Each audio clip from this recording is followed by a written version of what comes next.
we have drywall, we have drywall supplies, we have PVC edging, and we'll use that later. It's time to drywall our fourth wall. Stay tuned.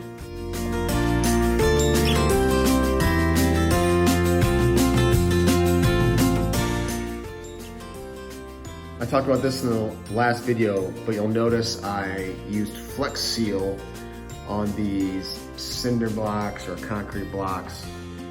And I did all along that wall, and then there's drywall behind here, but I did all along this wall.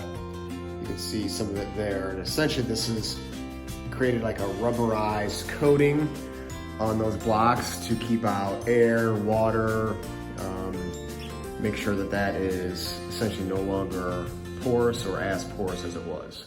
So that should really help. Welcome back to the Biotopes. So we are continuing on with step 3 of building the fish room in the garage. Step 1 was installing more electrical outlets. Step 2 was insulating the attic space above the fish room. Step 3 is going to be framing this wall. The studs are up, it's framed. The next step in this is to put up sheetrock. We're gonna start with the exterior part of the wall, the side of the wall that's in the actual garage where we park.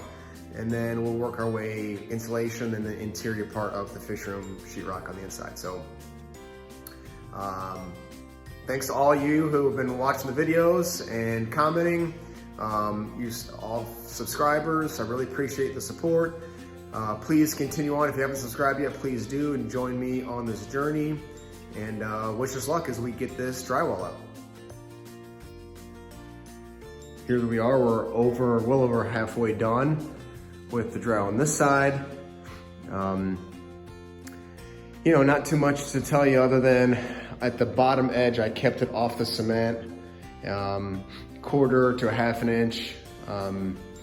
The reason we do that is because the cement is porous and will wick moisture into the drywall, so you don't want to put drywall directly onto cement. So leave a little space there. I'm gonna later on put some PVC trim just to clean that up, but it's not too bad. I did 1 whole sheet here and then did 2 smaller pieces there just so that the joints here, you know, we didn't have another joint automatically, and then up here that butt joint will not match up with that, so you don't want your butt joints being right next to each other. So not too bad. I mean, got a little bit of edge here. I messed up on that one, but other than that, it's pretty clean. Sorry for the shadows. Pretty clean all the way through. I like that joint there. Goes right up to the ceiling. Here on this stud, we're pretty much right down the center. So yeah, well, we're halfway done, not too bad for really my first full drywall by myself.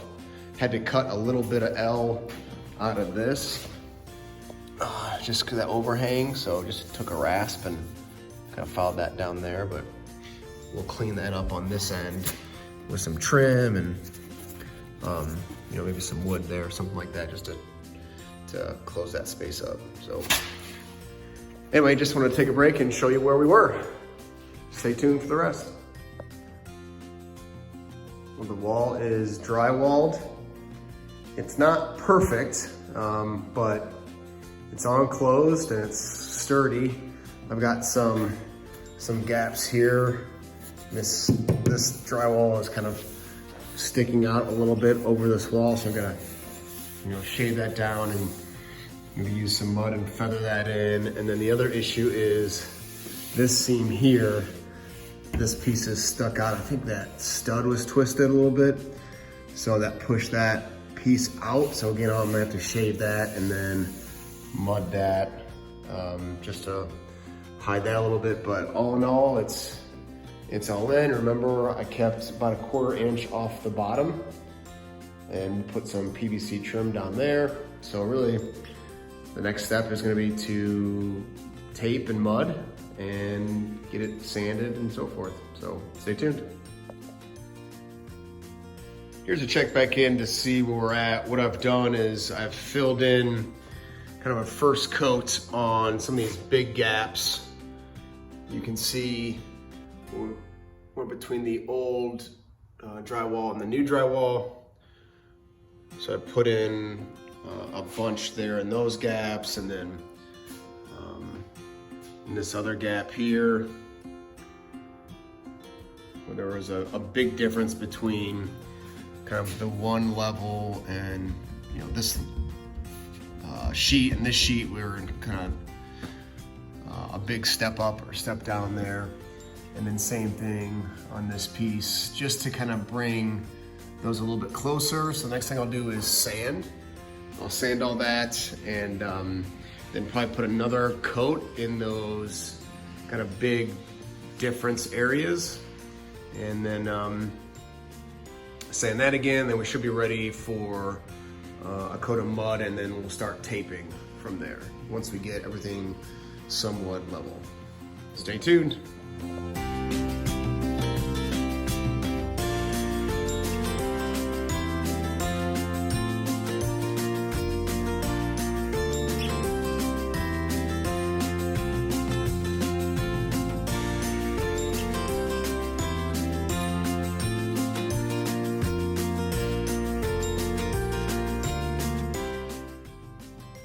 Next, we're gonna put on another coat in those deep cracks, the deep differences between the different levels, and try to get that as level as possible.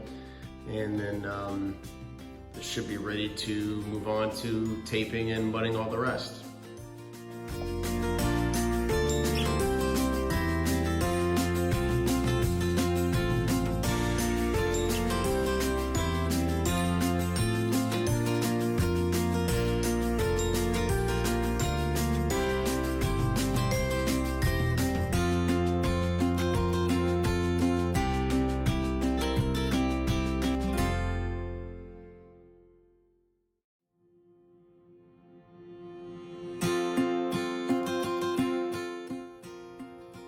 So I'm done with that coat, just got it on. What I did is I kind of went left to right, kind of the low level to the upper level, the part that was sticking out the most, and real tight angle with my knife.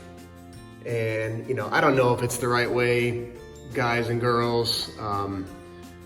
I'm just trying to use common sense to figure it out, but it's what I did. I kept it a little bit thick and just used a real tight angle to try to fill that in and feather it left to right, kind of low to high, and did the same thing, wherever I was at. Same thing here. So just real tight angle on that. And now we'll let that dry, and I should be ready to tape and go from there. I decided to do 3 fill coats. So remember, I've got some drywall that's at different levels. On this seam I'm working on now, on the left is the old drywall, on the right is the new drywall. I got 1/2 inch drywall. I thought it was a 1/2 inch between the stud and the end of that drywall, the outside edge, and it was not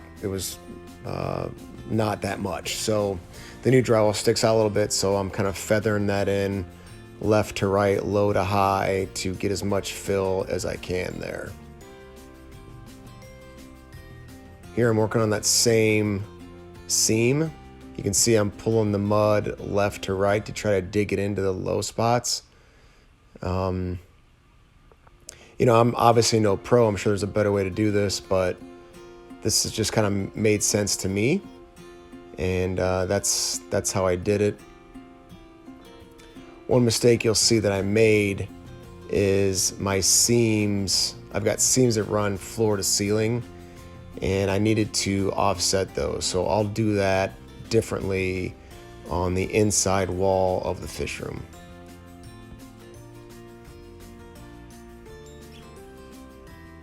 Same thing here. Here's another seam where I'm moving low to high. That smaller panel sticks out a little bit. I know that seam to my right here, the stud got twisted somehow, so it kind of pushed the drywall out. So I think that's what affected this particular. This one's not as bad, these seams here. So again, just feathering that low to high.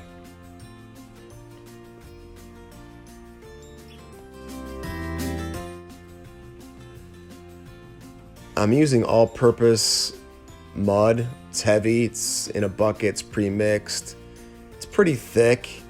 I think it's good for taping from what I've researched. So we'll see how that goes when I get to that. But it was just kind of the easiest, user-friendly. I've heard that, there's better muds, but this works for me. I'm also using a pretty cheap knife. These are just plastic knives. I'm gonna invest in some better stainless steel knives, but this is, again, was super cheap and it did an okay job. As I was pushing hard into these seams, especially when I get later on in the fill and taping, those plastic knives, especially the 10 or 12 inch one, starts to bend a little bit. So again, all the more reason why invest in one or two decent stainless steel knives. Probably a 4 or 6 inch, and then I think a 12 inch for skimming.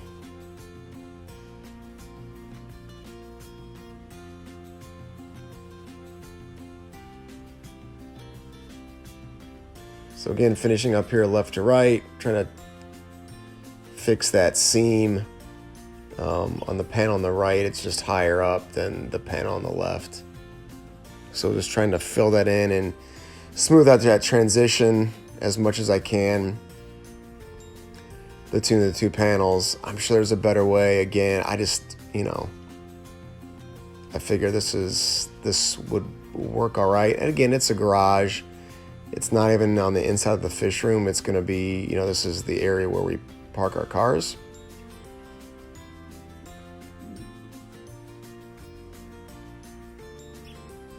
So working through here,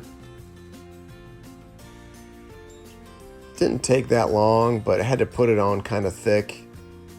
And, I got a small bucket and I didn't even get through all this plus the taping before I needed to get more mud. So that's what I'm doing in this part, is just really filling in those gaps and trying to ease those transitions best I can.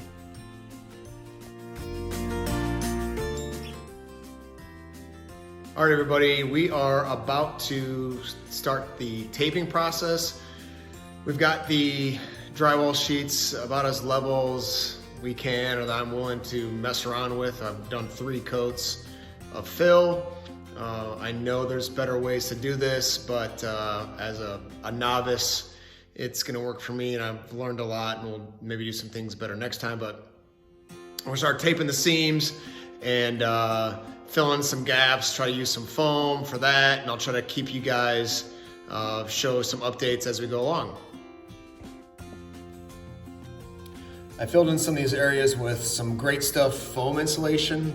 This is kind of that weird part where the cinder block and the studs, there was a little bit of a gap there, so I put a shim in there to close a lot of that up and provide some structure, but then I kind of filled in with some insulation, and we can shave that down and pretty it up and paint it when we're done. So I did that space, and this was kind of a high point for this drywall here. So my trim, I think, is gonna be just pretty close to that edge. So we'll let that dry again and shave that off and flatten that up, but just create a little bit of a seal there. And then the last place was just this weird corner here.